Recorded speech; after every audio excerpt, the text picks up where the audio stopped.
जी तो बेटा अब हम नेक्स्ट मेडिकल नंबर जो है वो 10.2 की तरफ मूव करेंगे।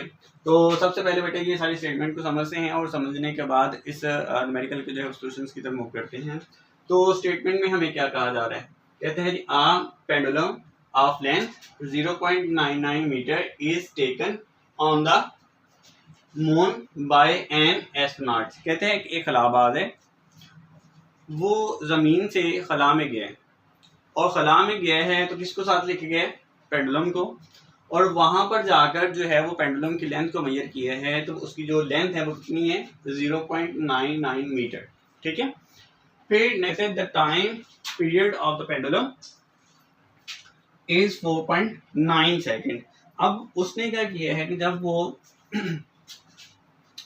खला में पेंडुलम को लेके गए हैं तो वहां पे जाके उसने लेंथ मेजर की है उसकी, वो कितनी है हमारे पास 0.99 मीटर। ठीक है, अब उसने एक तो लेंथ मेजर की है, दूसरा उसने क्या किया है, उसने उस पेंडुलम का जो टाइम पीरियड है वो भी काउंट किया, वो कितने हैं 4.9 सेकेंड।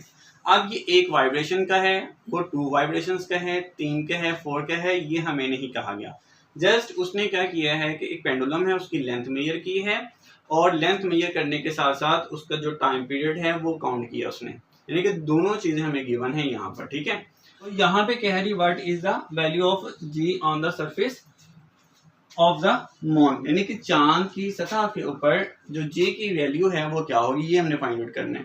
तो ये एक छोटा सा खाका मैं यहाँ पे बना देता हूँ जी। कहते हैं ये एक स्पॉट है और यहाँ पर ये रस्सी है और रस्सी के साथ यहाँ पे ये एक बूब है, यानी कि गोली है जो लटक रही है, ठीक है, पेंडुलम की। और ये जो है वो एक्सट्रीम पोजीशन पे गया है, फिर एक्सट्रीम पोजीशन से फिर लो पे आया, फिर लो से जो है वो फिर एक्सट्रीम पे गया।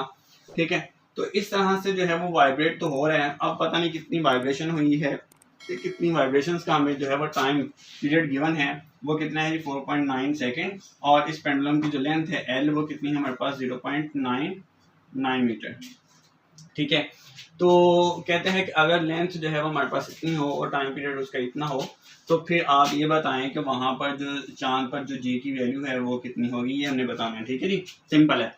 तो सबसे पहले क्या लिखेंगे यहाँ पर जी, गिवन डेटा।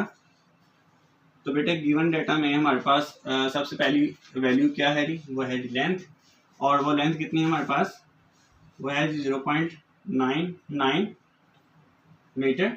नेक्स्ट क्या है जी बेटे, यहाँ पर टाइम पीरियड गिवन है, वो कितने है जी, कैपिटल टी, वो है जी हमारे पास 4.9 सेकेंड। और बेटे हमने फाइंड आउट क्या करना था जी, what is the value of g. तो यहाँ पर लिखेंगे जी टू फाइंड, तो जी की बेटे हमने वैल्यू फाइंड आउट करनी है। तो और मैंने आपसे कहा था कि आपने जो है वो डायरेक्ट फॉर्मूला जो है वो यूज करना है। ठीक है, तो फॉर्मूला क्या है हमारे पास, वो है g is equal to 4 pi square multiply by l divided by t square. अब बेटे यहाँ पे हम लिखेंगे जी सोल्यूशन, वैल्यूज पुट करेंगे बेटे यहाँ पे 4, बेटे ये 4 पाई तो आप एज इट इज वैसे रहने दें, कैलकुलेटर पे हम डायरेक्ट लिखेंगे। एल की वैल्यू कितनी है हमारे पास 0.99 और नीचे टाइम हमारे पास कितना है बेटे 4.9 सेकेंड, और इसका क्या लेंगे बेटे स्क्वायर।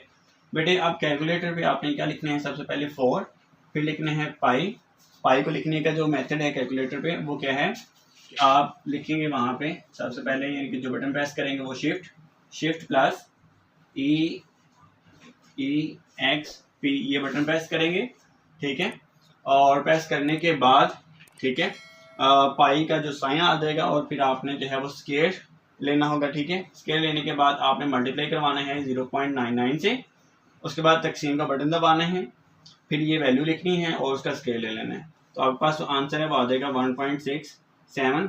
और बेटे ये जो जे का जो यूनिट होता है हमारे पास वो क्या होता है जी, मीटर पर सेकेंड स्क्वायर। ये आपका हो गया जी न्यूमेरिकल। उम्मीद है कि आपको ये न्यूमेरिकल की जो समझ है वो आ चुकी होगी।